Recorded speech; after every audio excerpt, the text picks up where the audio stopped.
So removal of pyrophytic vegetations. At first we talked about the first 3 feet. Now we're going to talk about the next 30 feet. Cypress trees. Here's a video demonstrating what a cypress tree will do in fire conditions. They're up there in the air. What's stripping off the top? Embers. Where are they going? Where are they going to land? And will they hit a home or next to a home, the vegetation, catch it on fire, and then next thing you know, we'll have a couple houses going. Would this fire look different if there was a big wind on it? Absolutely. Here's juniper. Oops.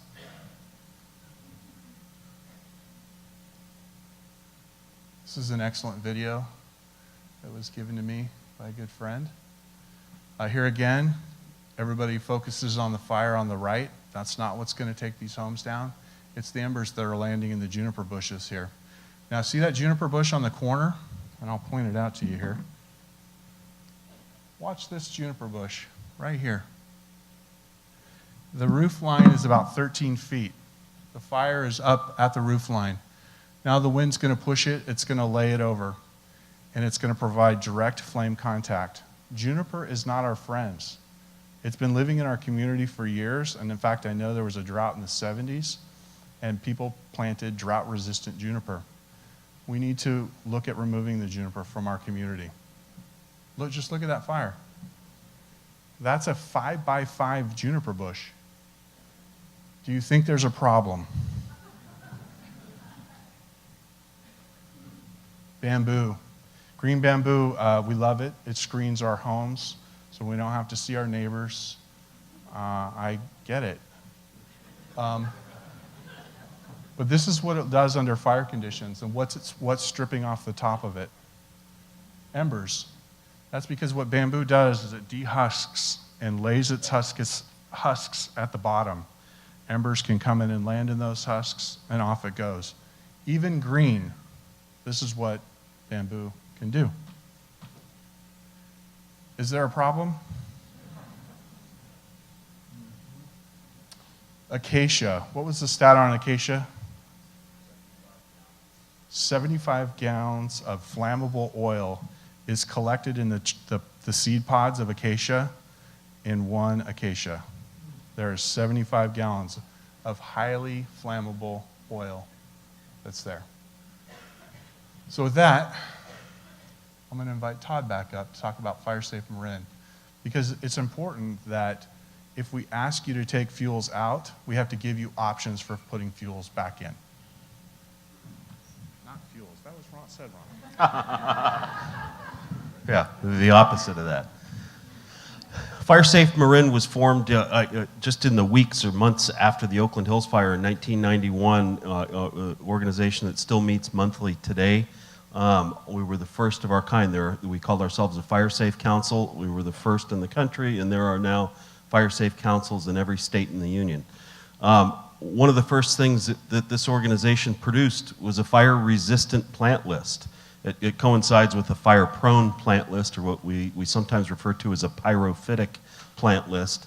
But the chief is right. The one that's probably most important to you is this fire-resistant plant list. I want you to go to our website to look at it.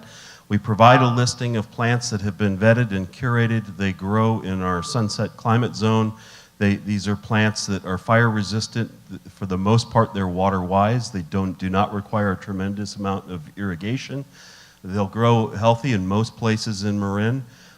This is not the be-all, end-all. There are other plants that aren't on our list that might be fire-resistant as well, so we provide information on how to select suitable plants that might not be on the list, how to understand the characteristics of a plant that makes it fire-resistant or makes it fire-prone. It's really important for you to understand that we're not looking for a landscape that's devoid of plants. You can have a beautiful, lush, green landscape around your home, even if you live in the most fire hazardous neighborhoods in Mill Valley. You really can. And you can replace that hedge of juniper or the screening between your house and your neighbors, the 20-foot tall bamboo.